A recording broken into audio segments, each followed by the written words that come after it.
We're in Matthew chapter 12. Any of you who have read ahead to see what we were going to be dealing with today will be aware that this is a controversial passage of Scripture. I say that in the sense that depending on who you read after, who you listen to, you're going to hear this passage broken down in different ways, and there are things that are going to be emphasized by one preacher or one mindset that'll be emphasized differently from another, and maybe not be in agreement. What's interesting is that it is a passage of controversy. That is, Jesus is involved in a controversy with the Pharisees. And so it is interesting that that controversy even exists in the interpretation of the controversy.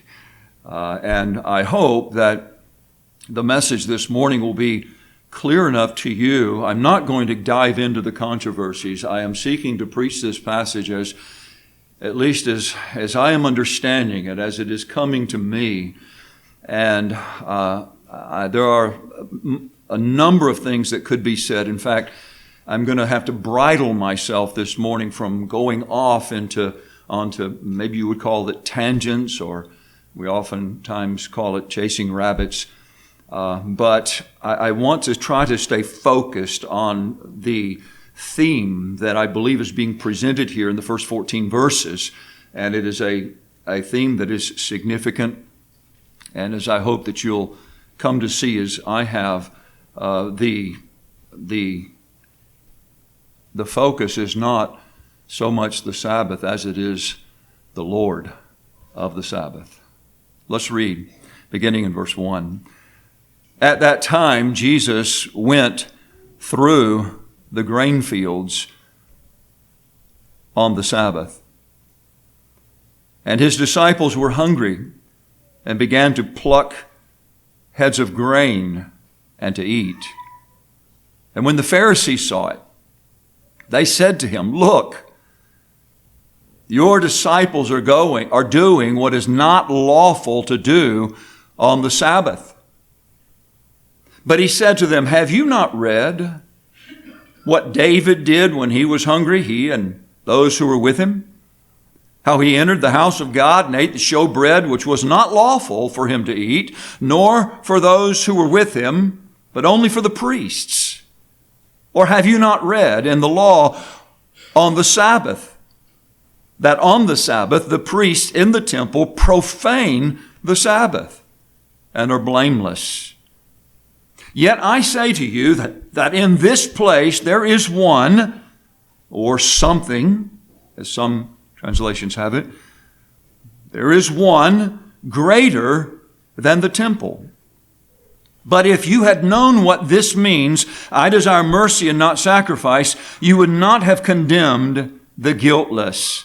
For the Son of Man is Lord even of the Sabbath. Now when he had departed from there, he went into their synagogue, and behold, there was a man who had a withered hand, and they asked him, saying, "Is it lawful to heal on the Sabbath?" that they might accuse him. Then he said to them, "What man is there among you who has one sheep, and if it falls into a pit on the Sabbath, will not lay hold of it and lift it out? Of how much more value then is a man than a sheep? Therefore it is lawful to do good on the Sabbath." Then he said to the man, "Stretch out your hand." And he stretched it out, and it was restored as whole as the other. Then the Pharisees went out and plotted against him, how they might destroy him. Isn't that amazing? I mean, what was it about their thinking that moved them to react that way? And I suggest to you that it is a kind of thinking that still exists. And I would suggest to you that there's one standing before you who has had that kind of thinking in my lifetime. And by the grace of God, I believe that I have and continue to experience freedom from that kind of thinking, and I want you to as well. It is not accidental that Matthew records Jesus' conflict with the Pharisees over the law and the observance of the Sabbath in particular immediately after addressing rest that comes from him. Rest in chapter 11 and verse 29, where he says, "And you shall find rest for your souls." It's not exactly the same word as in verse 28, but it is related enough where you could say it is the same word. But it speaks to cessation of any motion, business, or labor, according to Mr. Thayer, who is a writer of a Greek dictionary. It's a word that corresponds to the Hebrew word translated Sabbath, which means simply cessation or rest. So you can see that there has to be a connection between what Jesus has just said at the end of chapter 11 and how Matthew then records this incident in chapter 12. Jesus' interaction with the Pharisees regarding the Sabbath demonstrates that the ceremonial aspects of the law, which are loaded in the fourth commandment, remember the Sabbath day to keep it holy, were never more important than acts of mercy. Now that's a fundamental point that Jesus is making. And while ceremonial laws, many of which were part of the Sabbath, were important in their time and in their place, unlike mercy, they were only for a time. Mercy endures forever. Not the Sabbath. Not as it was given under Moses. It's for a time. We read in Hebrews chapter 4, there is a rest, a Sabbath to come. There is an everlasting rest, an everlasting Sabbath. Okay, but we're not going there right now. And just make that connection in your mind. Keep in mind that Matthew is recording Jesus' words well after the resurrection. After the resurrection, the apostles wrote of the Sabbath from a perspective of fulfillment. We've looked at this in recent months, so I'm not going to delve into all of the details about that, but we looked at enough. Listen, there are scriptures such as Romans chapter 14 that Jesus would not have spoken at this juncture in time. But after the resurrection, it is spoken. His apostles spoke them. He led them to say those things. Colossians chapter 2, and Galatians chapter 4, and other scriptures. And so we are coming to this passage with the light of the full revelation in our minds. And that's important to keep in mind. And that's what's moving me, affecting me in my interpretation of Matthew chapter 12. The fact of the matter is, if all I had was the Old Testament, or if all I had was the Old Testament up to, close to the end of the Gospels, I might be a Seventh-day Baptist or Seventh-day Adventist. I would be a Seventh-day something because I would still be under the law and I would still be functioning according to the law. You see, and I would have no way out. I would have no liberty from that. If I took liberty, it would be liberty of my own taking, and it wouldn't be right. I'd be just like the Pharisees who took some of the other laws, like honor your father and your mother, and they wiggled their way around that. It's Korban. And they found a way not to do that, right? And so I don't want to be like that. And nor do I want to be like the Pharisees and add on a bunch of laws that God never gave. But Jesus' intent here is not to belittle the Sabbath under the Old Covenant, but to contend with a wrong perspective under the law and to bring attention to himself as the ultimate fulfillment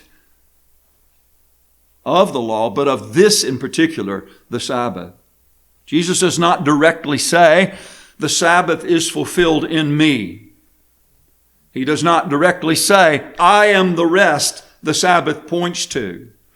But as you join what he has said in chapter 11 at the end and move right into chapter 12, it's at least implied, and I think perhaps even more so than implied, listening to Jesus in light of the full revelation of the New Testament, this is his message as he engages the spiritually blind Pharisees who could only see the physical dimensions of the law. They could not see the spiritual realities.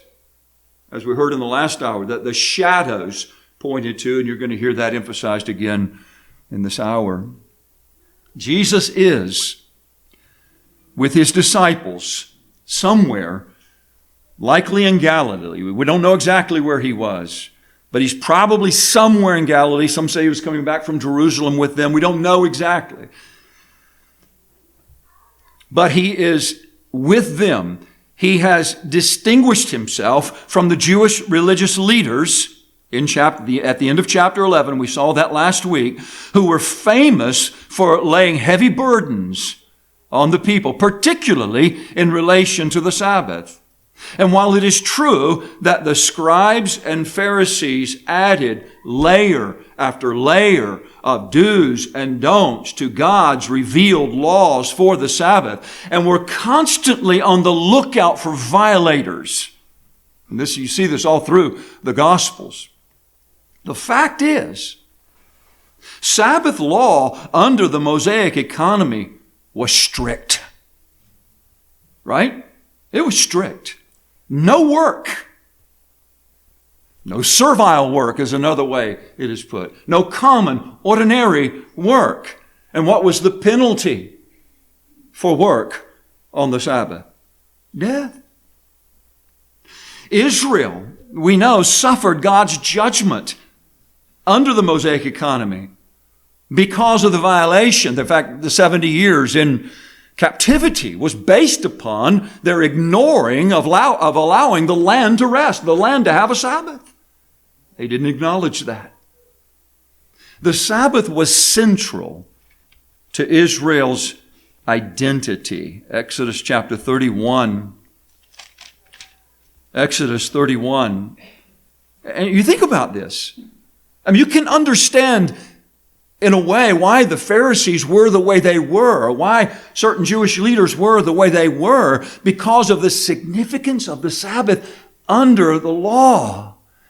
And in some ways you might even think, well, we don't want to experience that again. We don't want to experience what the nation experienced in the captivity again. So we're going to go beyond the Sabbath laws, and we're going to even protect the Sabbath laws so that we never come under that kind of judgment again. And it all came in their minds. It was all about the satisfying of God by way of the keeping of the law, not seeing what the law pointed to.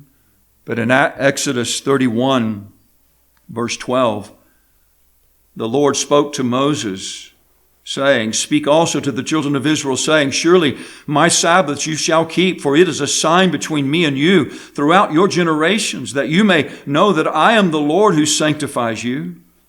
You shall keep the Sabbath, therefore, for it is holy to you. Everyone who profanes it shall surely be put to death. For whoever does any work on it, that person shall be cut off from among his people. Work shall be done for 6 days, and the seventh is the Sabbath of rest, holy to the Lord. Whoever does any work on the Sabbath day, he shall surely be put to death. Therefore the children of Israel shall keep the Sabbath, to observe the Sabbath throughout their generations as a perpetual covenant. It is a sign between me and the children of Israel forever. For in 6 days the Lord made the heavens and the earth, and on the seventh day he rested and was refreshed. And when he had made an end of speaking with him on Mount Sinai, he gave Moses 2 tablets of the testimony, tablets of stone written with the finger of God." Jewish understanding of the Sabbath, as well as all the law, was not right. And here Jesus intentionally encounters the Pharisees, recorded for us in Matthew 12. The Pharisees were tasked with the enforcing of the law. The scribes are the ones who came up with the extra laws. I'm not going to go into all of that. There are those who have written about it. You can research it, and there's like 39 laws added to the laws of God, and then there's sub-laws under that in relationship to the Sabbath keeping and so forth. It was an incredibly laborious thing to keep the Sabbath according to the scribes, and the Pharisees enforced that law. And so here comes Jesus. At the time, verse 1, at that time, Jesus went through the grain fields on the Sabbath.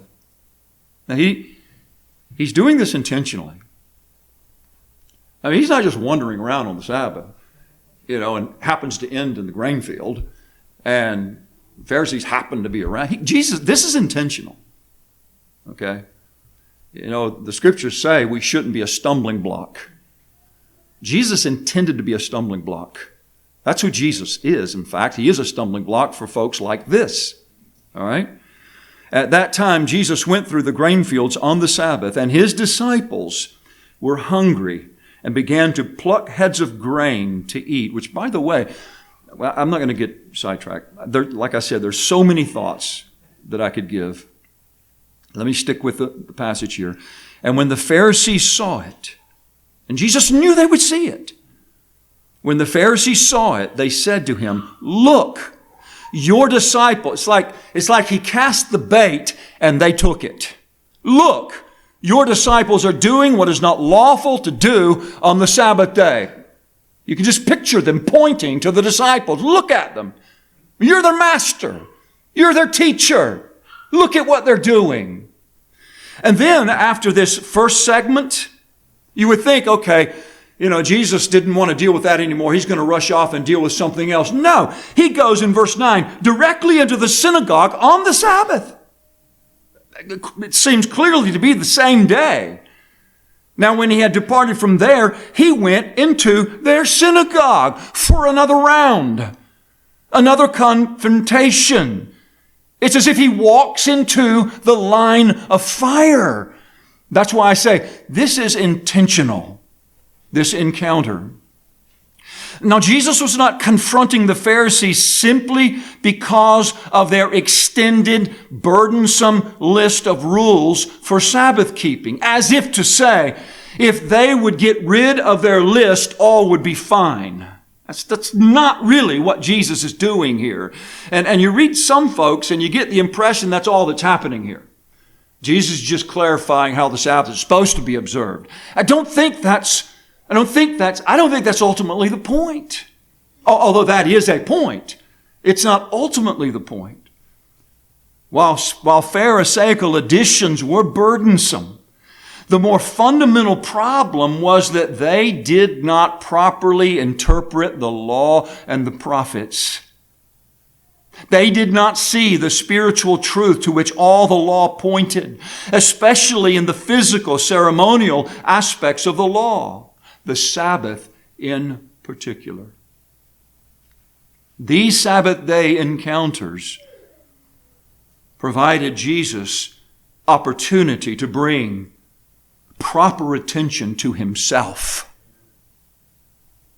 And if we learn from him, we're going to find rest for our souls. For his yoke is easy and his burden is light. His purpose is not to lead us back under Sabbath laws of the Old Testament, but to lead us to himself, the fulfillment of those laws. That our lives would be conformed to him and his righteousness.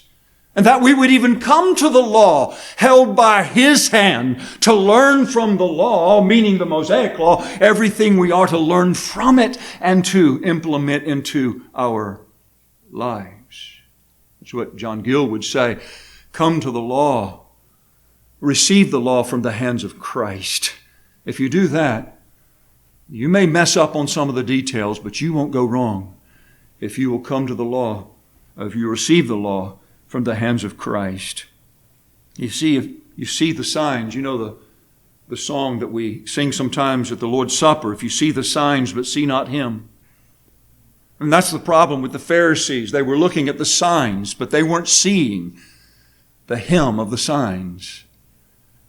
This is the day the Lord hath made. Let us rejoice and be glad in it. Him is a good way of expressing it. Because if all your life is about just simply the signs, but you don't see the Him the signs point to, no matter what position you hold, no matter what conclusions you draw, even about this issue of the Sabbath, you're going to be coming short. You're going to be like the Pharisees. And Jesus is teaching us in such a way to lead us away from that. You don't want to miss the glory of God in the face of Jesus Christ. And so Jesus gives an answer to the Pharisees. They accuse His disciples in verse 2. Look, your disciples are doing what is not lawful to do on the Sabbath. That's an accusation. It's a judgment that's being made. And Jesus' answer is really interesting. He does not answer the accusation with a simple, no, they're not. He could have. He doesn't answer their accusation with a yes, but.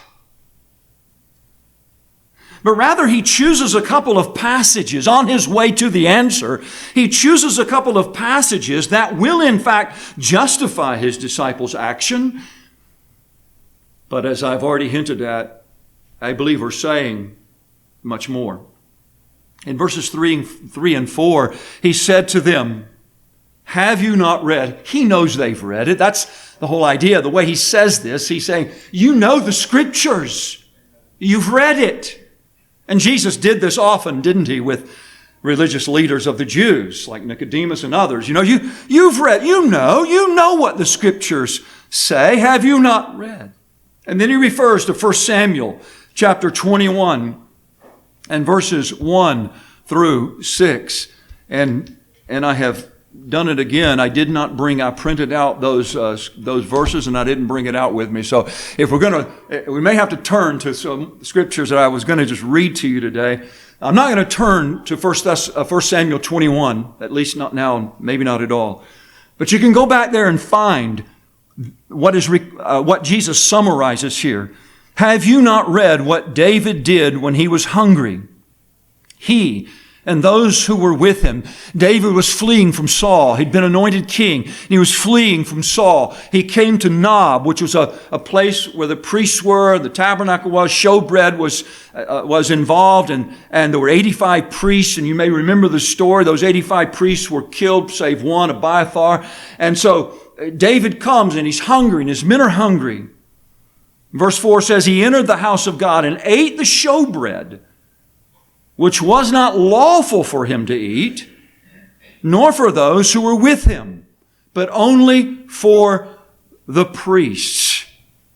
Under the law, David did what was not lawful. In Leviticus chapter 24, verses 5 through 9, you can read that and find that the priests were the ones who were supposed to eat the bread. Not the fresh bread, but we would call it day-old bread, or the week-old bread. Every week, every Sabbath. And that's it. That's an interesting point. Every Sabbath, the bread was changed. Fresh bread was put on the table.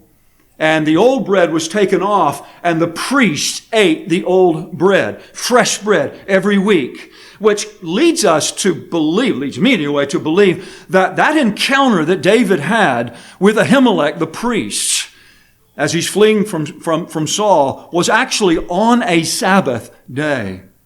And he's asking, and I think that's one of the reasons Jesus alludes to it here. And he's asking for bread. And it was given to him. In fact, there's a lot of things that can be said. You'll find that David really lied to Ahimelech, but Jesus doesn't even refer to that here and talk about that. The fact of the matter, it was wrong for David to be deceptive as he was. He should not have been, but he was. Okay? But Jesus is focusing on the Sabbath, the issue of the Sabbath.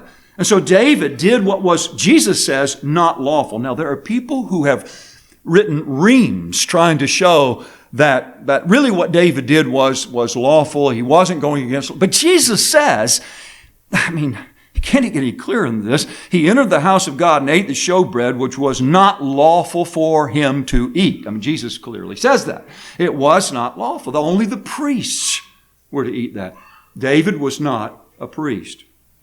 But it was not a moral violation. I'm going to try not to get into the weeds too much here. It was not a moral violation, but it was against the code of conduct in relation to holy bread. Jesus is drawing a parallel with his disciples here. David was never charged with unlawful behavior. In fact, these Pharisees, think about what Jesus is doing. Listen, if you're going to charge my disciples with violation of the law, you know what you're going to have to do? You're going to have to charge David with a violation of the law. And they wouldn't do that, nor did anyone ever do that. See? Though David technically violated the law, the ceremonial law, or if you don't like that, the laws, those laws that had a ceremonial aspect to them, the ceremonial aspects of the law. You see, Jesus is arguing from the lesser to the greater. Don't charge my hungry disciples for picking grain. And he says, how, if you, down in verse 7, but if you had known what this means, I desire mercy and not sacrifice, you would not have condemned the guiltless. Who are the guiltless here? His disciples. They're guiltless. And listen to this point here. We're going to come back to it later. But mercy overrides the ceremonial law or the ceremonial aspects of the law.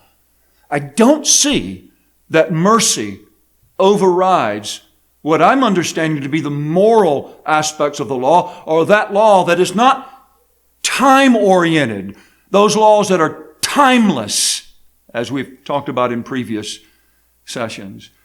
In other words, mercy doesn't say, well, it's okay sometimes, if it's to your advantage, to lie. Or it's okay sometimes to have some other God before you. It's okay sometimes to bow down to an image that is not God. No, it's never right. And Daniel, the three Hebrew children, understood that. We will not do that. And because mercy doesn't exempt us from that. But let me ask this question. Why does Jesus refer to David? Now, I've given some idea of why it is that Jesus refers to David, but why David? Couldn't Jesus have made his point using someone else? And I believe that it is specifically because of who David is and who he is. He is the son of David.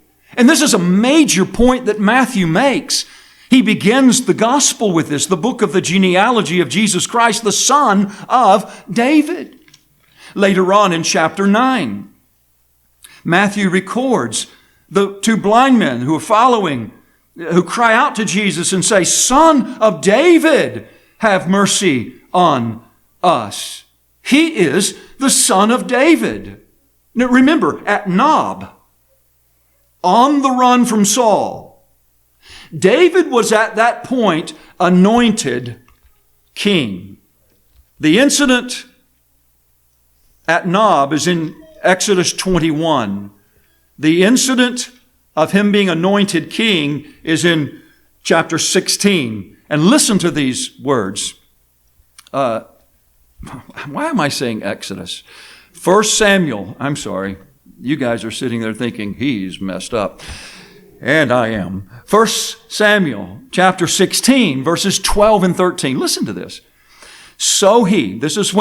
This is when Jesse had brought his son, David. They'd gone out into the pasture. They got David, brought him in, before Samuel. So he sent and brought him in. Now he was ruddy, with bright eyes and good looking. And the Lord said, Arise, anoint him, for this is the one.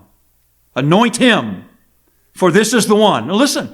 Then Samuel took the horn of oil, anointed him in the midst of his brothers, and the Spirit of the Lord came upon David from that day forward. So Samuel arose and went to Ramah. When did the Spirit of the Lord come upon Jesus? At his baptism. He was anointed king, though he had not yet been crowned king. Just as David had been anointed king, but he had yet not been crowned king. And it is in this season of time when the enemies were coming after David, trying to prevent him, trying to accuse him, trying to do all kinds of things against him, that Jesus is referring to that time frame in his life. So it is that David's Lord, Jesus, anointed at his baptism, yet not crowned, he's fulfilling what David foreshadowed. Jesus is contending with his enemies as the anointed king, just like David was contending with enemies. You might parallel Saul and his armies with these Pharisees who are coming to accuse Jesus and his men.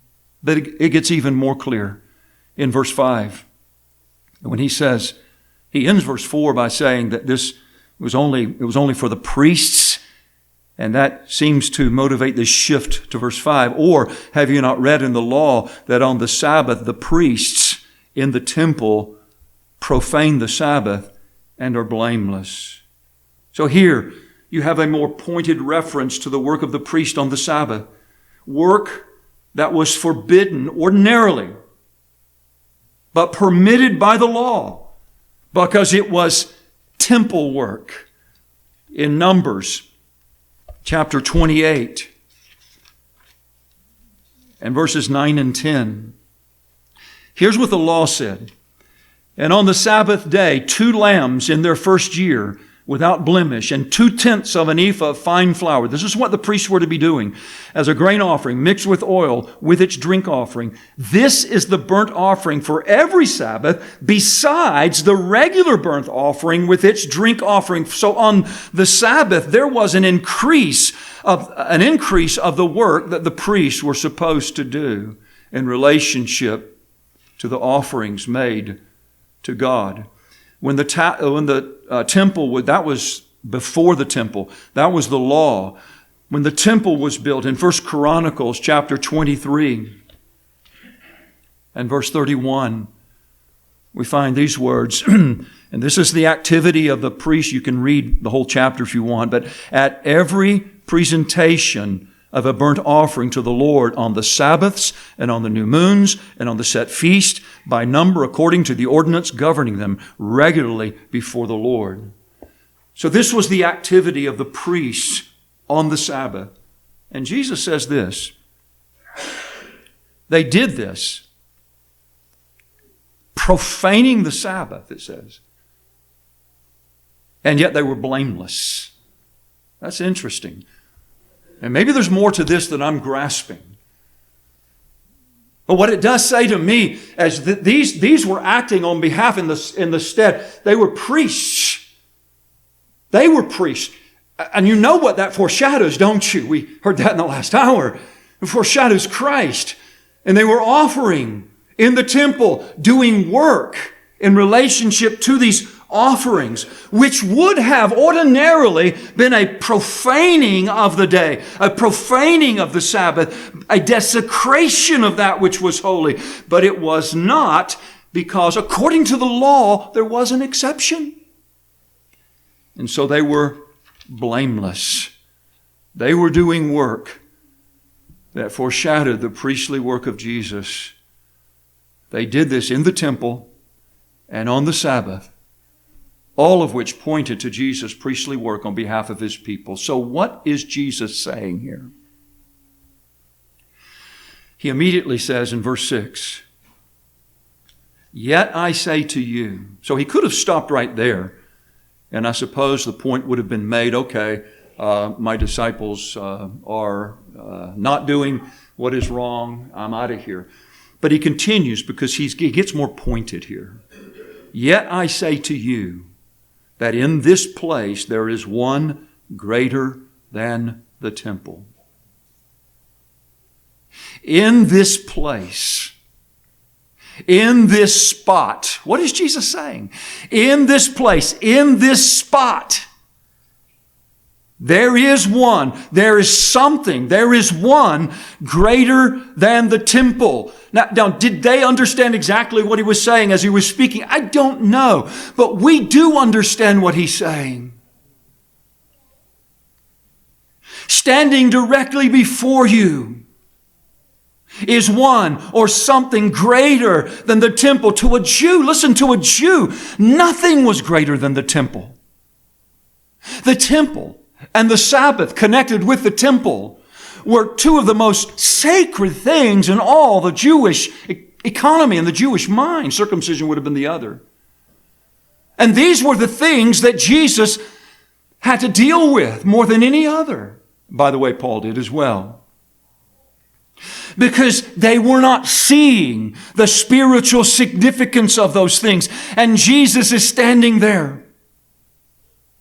As he speaks of himself, he speaks of himself as the temple. I am greater than the temple. The temple points to me. How is he greater? Well, he's the very presence of God incarnate. You remember the words of John? The Word became flesh and dwelt among us. That word dwelt there, is tabernacled. It's the precursor to the temple, the place of dwelling, the place of his special presence. And Jesus is saying, that's me. And so where I am, the temple is. And because I am the temple, my work is sanctified. And because I am the temple, I sanctify the work of my disciples, just like the priests. I am not breaking the law. I'm not breaking the Sabbath. I'm fulfilling it. And I'm not only fulfilling the Sabbath, I'm fulfilling all of the Old Covenant ceremonies associated with the Sabbath. And by His Spirit, He now dwells in every believer, doesn't He? And what does that make us? What does that make us? The temple. And you know what the New Testament teaches. You are the temple. Not a place, not a building, not limited to a day. You are the temple. You individually are a temple, and as we gather together, we are the temple. So let's not totally dismiss this idea of the specialness of the gathering of the people and the specialness of the gathering of the people on one day out of the week. Let's not dismiss that completely. The fulfillment doesn't mean that there is nothing significant about the gathering of His people, the temple. We are called a temple. In Ephesians chapter 2, we could go there and unpack that, but I won't. And then in verse 7, Jesus says, and so you hear what Jesus is doing. I mean, it's as if He is saying, come unto me. Come unto me. If you're going to go to the temple and see what the temple represents. If you're going to continue with all of the sacrifices, etc., do so, but do so seeing what they represent. They point to me. But if you had known what this means, I desire mercy and not sacrifice, you would not have condemned the guiltless. He's quoting the first part of Hosea chapter 6 and verse 6. And their understanding or interpretation placed upon such emphasis upon the ceremonial sacrifices of the Old Covenant, specifically those related to the Sabbath, that mercy or compassion was relegated to a lesser thing than the rituals or the ceremonies or the sacrifices. I'm turning to Micah chapter 6. In chapter 6, verse 6.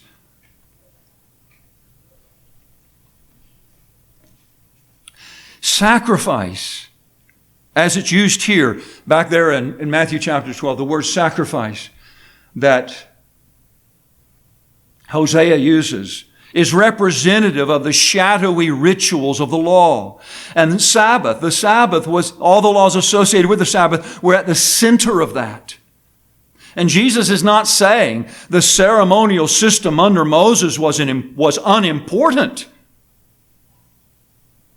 But He's saying where mercy was ignored, the ceremonies meant nothing to God. Look at Micah 6 And verse 6, with what shall I come before the Lord and bow myself before the high God? Shall I come before him with burnt offerings, with calves a year old? Will the Lord be pleased with thousands of rams, 10,000 rivers of oil? Shall I give my firstborn for my transgression, the fruit of my body for the sin of my soul? He has shown you, O man, what is good. And what does the Lord require of you? But to do justly, to love mercy, and to walk humbly with your God. Love mercy. The Jews got things turned upside down. They were fixated on ritual. They were fixated on the external ceremonies and the rites of the system. Now I'm going back to Isaiah chapter 1. Listen to Isaiah's words, beginning at verse 10. Hear the word of the Lord, you rulers of Sodom. Give ear to the law of our God, you people of Gomorrah. He's calling the children of Israel, Sodom and Gomorrah, idolaters, spiritual adulterers. To what purpose is the multitude of your sacrifices to me? Says the Lord. Isn't it phenomenal that Yahweh is saying this at a time where He gave the law, He gave the sacrifices, and those sacrifices were critically important, but not in and of themselves. That's what they pointed to. I have had enough of burnt offerings of rams and the fat of fed cattle. I do not delight in the blood of bulls or of lambs or goats. When you come to appear before me, who has required this from your hand to trample my courts? Bring no more futile sacrifices. Incense is an abomination to me.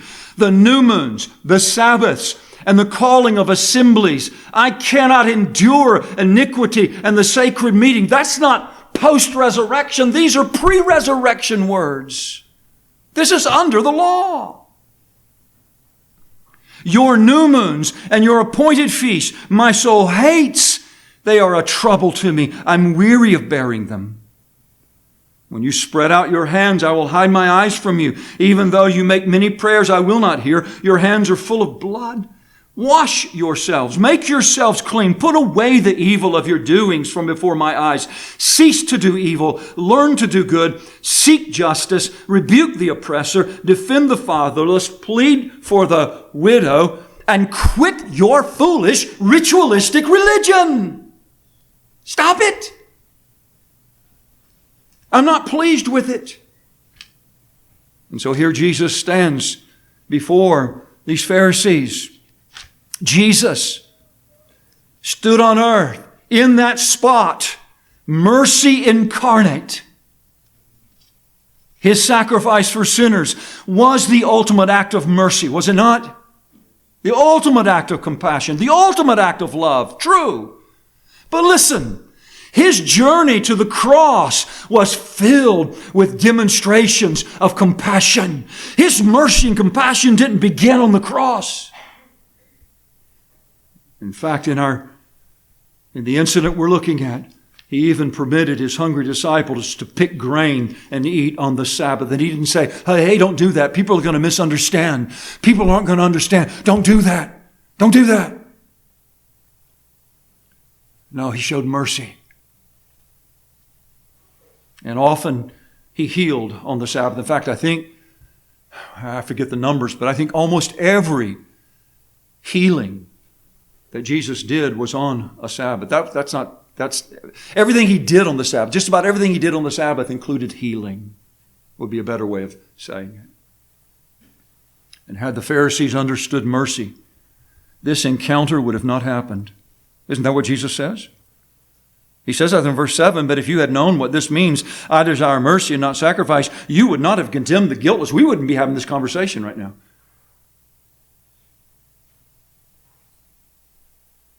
As I think back over my life, I'm convicted right here. And boy, I'm glad my thoughts cannot be beamed on a screen right now. Because there are some things I thought, even this last week, where I believe that I have been guilty of the same thing these Pharisees were guilty of. There have been times where I would have said, do not have that surgery on Sunday. Why can't you wait till Monday? Why couldn't you do it on Saturday? And we're going to continue reading here in a moment in verses 9 through 14. Jesus could, that withered hand was not a life-threatening deal.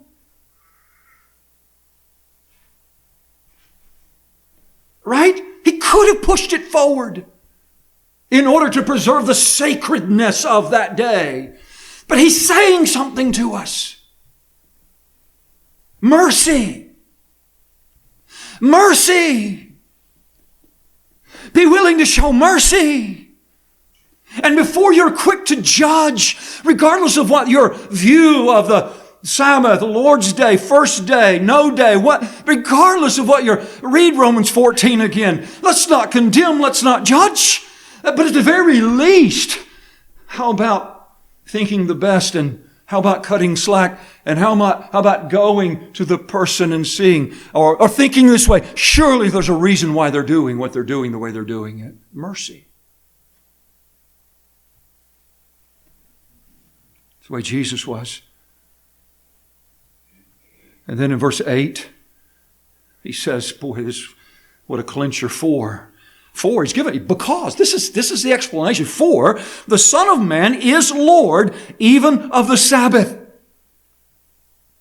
The Son of Man. Who is the Son of Man? He is mercy. He's mercy incarnate. He's Lord, even under the law. This is true. And the law being fulfilled, it's still true. I started to say more true, but how can it be more true? That's who he is. That's who he's always been. Jesus could not have been more bold or offensive in stating what he states here. I mean, think about it. He is standing there before these men. And what did he look like? You heard it in the last hour. Did he look like something special? No, he looked like a man.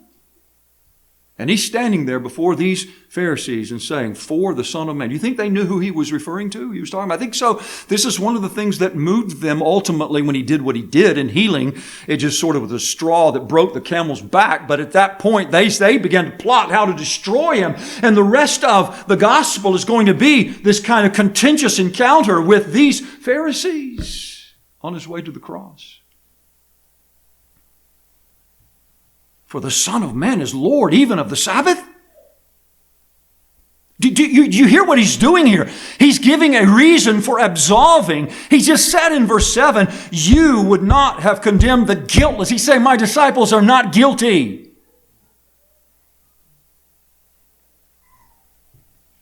What gives you the right to say that? Oh, man. I'll tell you what gives me the right to say that.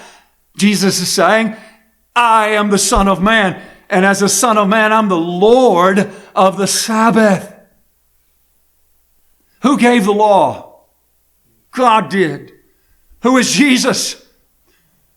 And he's Lord of the Sabbath. He's Lord over that which he gave. Jesus is saying, I'm not only greater than Moses, which he is, I'm equal with God. And the Son of Man knows the intent of the Sabbath. The Son of Man knows how to interpret the law. Listen to him. You see, the Sabbath does not overshadow Jesus. It never was intended to overshadow Jesus. But if you're driven by ritualistic religion, that's exactly what happens. No, it was a shadow that pointed to him. A person, not a day. A person. Listen, what is the source of true everlasting rest? It's not a day. It's a person. Now, what happened on a day? Yeah, this is the day the Lord hath made. The resurrection day. That day. as it was observed, the Sabbath, as it was observed under the Old Covenant for 1,500 years, pointed to the redemption. And I was saying pointing, it pointed back, but it pointed forward to the redemption and the restoration of the seventh-day rest that was lost in Adam. Had Adam not sinned, we would have been living in an eternal rest, but that rest was broken in the sin of Adam. But it is restored in the last Adam. It's restored in Jesus Christ. And He's saying this: I am the fulfillment. And the fulfillment renders the shadow unnecessary. The Sabbath rest that Jesus gives is not physical. It is spiritual. Our weekly Lord's Day observance is focused upon Him, our resurrected Lord, our King. That's why it's on the first day. And the day itself can be all kinds of physical rest to you, but you know nothing of the rest that is in Jesus Christ. The rest for your soul, the rest from your labors, the rest from your attempts to find favor with God.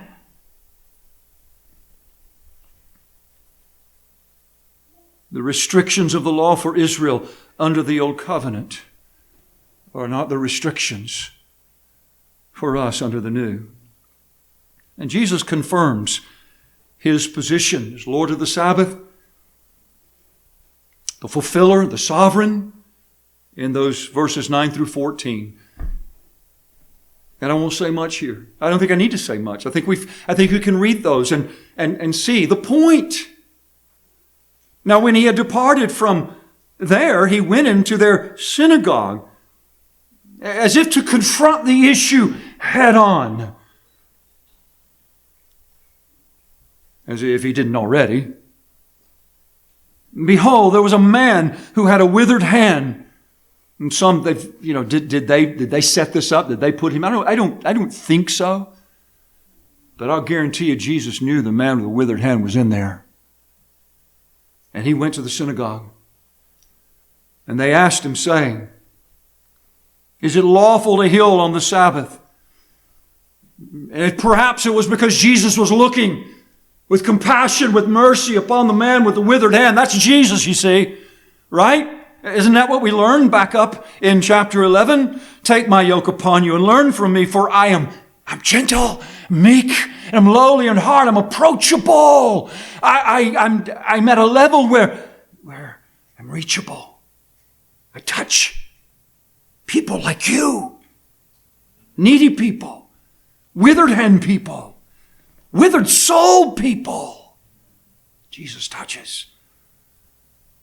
Well, they asked Him a question, posing this, of course, with a goal to accuse Him. Is it lawful to heal on the Sabbath? And He had a congregation of people there listening. And what does Jesus say? Well, essentially, of course it's lawful to heal on the Sabbath. Under the Old Covenant, it was lawful to heal on the Sabbath. And before He goes through with the healing and really gives them the more direct answer, He kind of shames them, doesn't He?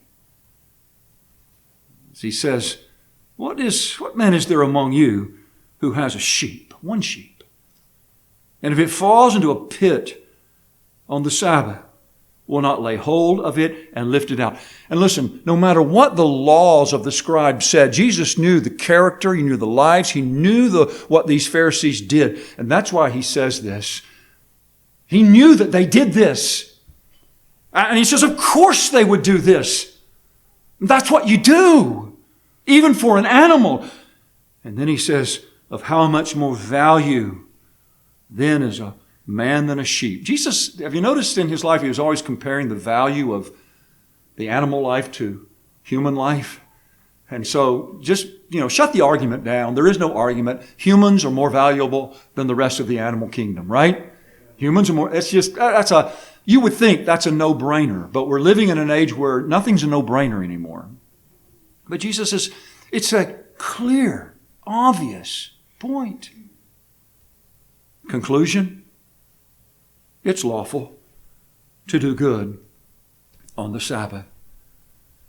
Listen, there is never a bad day or a bad time to do good. Never, ever has there ever been a bad time or a bad day to do good, to show mercy. And so Jesus not only answers this question, He could have answered the question and left it at that. Well, let them figure out exactly what I mean by that. But He doesn't do that. He answers the question, probably looking right at them. And then He looks back at the one whom He had mercy for, compassion for. And He looks at him knowing full well that these Pharisees were disapproving. He can feel it. You know what it's like to feel the disapproval of someone. But He moved straight forward in mercy and says to that man, stretch out your hand. And I'm going to tell you something. When Jesus says, stretch out your hand, something good's happening. Something good's going to happen. Oh, so listen to me. And I digress a bit, but make an application.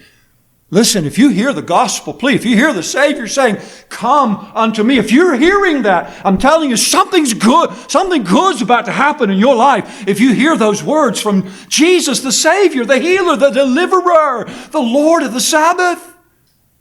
Don't wait till another day. We read Hebrews chapter 4. 3 and 4 go together. Today is the accepted time. Today, in a sense, is the Sabbath. We're living in that day. It's a right day. It's a proper day to do good, to show mercy, and to respond to the King of mercy, Jesus Christ Himself. And so Jesus says, stretch out your hand. And He did. He stretched it out. He had to stretch it. Jesus didn't stretch it out for him. He stretched it out. And it was restored as whole as the other, showing that He is the Lord of the Sabbath. He is the Lord of mercy. He did good because He is good. He did good because He is merciful. He is the Savior. He's the healer. He's the fulfillment of the Old Covenant, the substance and foundation of the New Covenant. The Pharisees' response in verse 14, they plot to kill Him. They're infuriated. They and the system they knew were being threatened by Jesus. And they didn't understand who He was. They preferred to stay in bondage to shadows and a law that they could not fulfill. But Jesus could, and Jesus did. Imagine this. Imagine had the Pharisees been successful. It says they plotted against Him how they might destroy Him. And of course, Jesus was hidden from them. It wasn't His time. But let's just assume that they were successful in destroying Him before the time, before the cross. They would have preserved their interpretation and practice of the Sabbath, and the religion of the Jews would have gone right on, even to this day. But they, nor we or anyone else, would have known true Sabbath rest. There would be no rest for the people of God. There would be no peace with God. Everlasting rest, which we read of there in Hebrews 4, is dependent upon Christ's fulfillment of the shadows cast by the Old Covenant Sabbath. So New Testament believers, maybe too much has been said for you to grasp everything. I'm still seeking to grasp it all, okay? But let me say to you, wherever you are in your understanding of the issue of the Sabbath, the Lord's Day, etc., what troubles me is when that becomes the issue and the person to whom it points is left in the shadows. He's pushed off into the darkness somewhere. You must be drawn to the person. And listen, it would be a healthy, wholesome thing for you if you could set aside one day where you simply devote yourself to meditations upon the things of God and asking God in prayer, show me more of Jesus. By the way, it would be good, perhaps, if you could do that every day, although I probably have to qualify that because then you'd be disobeying God that you got to work, right? So you can't do that every day. But don't be drawn to a system of laws. In Him, in Jesus Christ, following Him, come unto me. We are yoked to liberty and grace and are led by His righteous hand. His righteous hand. He is not going to lead you in an unrighteous way. Following Him does not mean that we live as we please. It does not mean we do not intentionally set aside one day in 7 to gather with the saints for corporate worship, prayer, fellowship, and encouragement. So you may send me some emails asking other questions, but I answered that one. But we must not elevate a day or religious rituals above Jesus, the fulfillment of our Sabbath rest. We must live under His lordship every day. Always doing good. Always going about doing good. Isn't that exactly what He did? Always showing mercy. Having compassion upon others just like Him. And Brother John, we had a big discussion out here. And when we come to know the love of Christ, that's exactly what's going to happen, isn't it? We're going to overflow. Our cup is going to overflow. But I don't believe it's going to overflow if the focus of our attention is upon, oh, I gotta do this, gotta do that, can't do this, can't do that. That is not what is intended for us. I hope you see that. I hope you will enjoy liberty today, not to offend your God, but to serve Him in the liberty that you have in Christ Jesus. Come unto me, Jesus said. I'll give you rest. Father, I